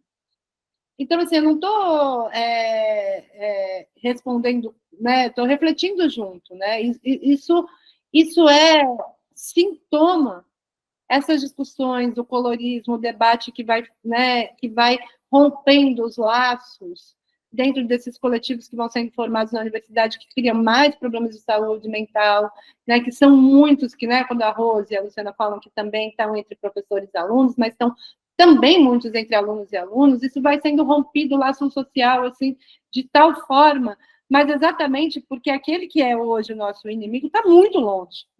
Então, ele parece que está muito longe, a gente não sabe nem como existe, é tipo os marcianos, essas pessoas, né?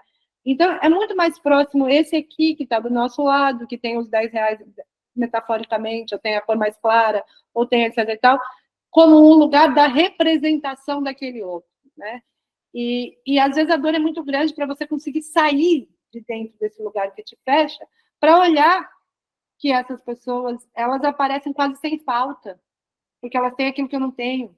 E aí, pensando, né, a partir, né, desse lugar de que o outro aparece quase não faltante, né? E aí, se a gente for pensar privilégio branco, privilégio classe, não quer dizer que a vida da pessoa é boa.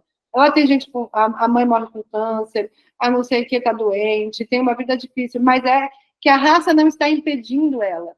Mas o buraco narcísico que dá faz quase olhar para essa pessoa como ela ser um ser não faltante, né? E aí, esses rompimentos do laço que aparecem diariamente nessas relações interpessoais. Bárbara, eu podia falar mais horas, porque eu penso nisso quase todos os dias, estou para escrever sobre isso, mas precisava alguém me puxar. Mas é muito difícil escrever sobre tudo que a gente lê e pensa, né?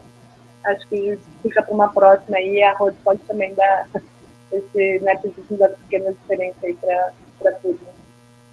Já está lançado aí uma próxima temática. Vamos lá, né? A gente pensar sobre essa questão do identitarismo, que é uma questão tão nevrálgica atualmente, né? Disso tudo que a gente está falando, os discursos de ódio, as políticas de ódio, enfim, né?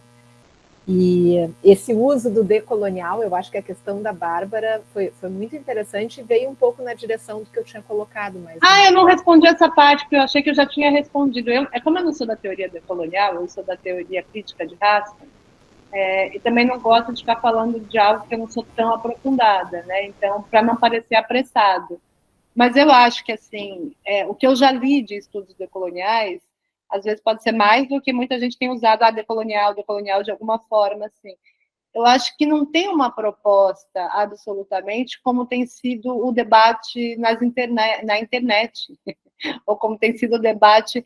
porque isso não é um problema do decolonial, isso é um problema de tudo agora. Tipo assim, esse debate muito frágil, feito a partir de leituras muito rápidas, e de algoritmos, e de big techs, etc. e tal, em que entra um posicionamento que precisa se posicionar, né? Tem quase uma coisa programática, né? Assim como tem uma direita programática, que é ser conservador, ser isso, também tem uma esquerda programática, né? Que é o colonial, é o negócio, que é isso, que é aquilo outro, e muito sem reflexão. A gente tem que pensar que a gente não sai, a gente também está nessa mesma lógica binária. A gente também está nessa mesma lógica de consumo de redes sociais, de consumo com pouca reflexão, né, dentro desse campo que é enorme, chamado esquerda. Também estamos na lógica, né, de alguma forma, de apropriação de conceitos, às vezes repetidamente, coletivamente. Então, acho que, Bárbara, a tua fala ela diz menos sobre o decolonial, mas sobre muitos outros conceitos que têm sido apropriados de forma em que joga todo o outro fora, não é possível aproveitar nada, e, enfim, vou jogar o Locke, vou jogar isso, vou jogar tudo aquilo fora, não tenho que aproveitar, e agora eu só capturo isso, de uma forma que é muito rápida, né, e que não permite o tempo da internet não permite o tempo da reflexão necessária dos grupos de pesquisa. Então, eu acho que a gente precisa, na verdade, fundamentalmente, eu não tenho muitas respostas, mas sair desse consumo de ter que se posicionar o tempo todo, programaticamente, da forma na qual foi pensada, sem uma reflexão própria de cada grupo e aprofundada. Que esse, sim, é um trabalho que eu tive fazendo na universidade. Nossa, muito obrigada, Lia. Muito, muito provocativa as tuas falas, e eu acho que nos ajudou trazendo elementos que trazem justamente a complexidade, né? E não a chapação do pensamento. Então, muito obrigado mesmo, e certamente a gente segue em diálogo. Gente, muito obrigada, Lia, foi ótimo. Muito obrigada. Prazer em te conhecer. Obrigada, muito obrigada. Tchau, gente. Vamos em frente. Beijo. Tchau, gente. Boa semana.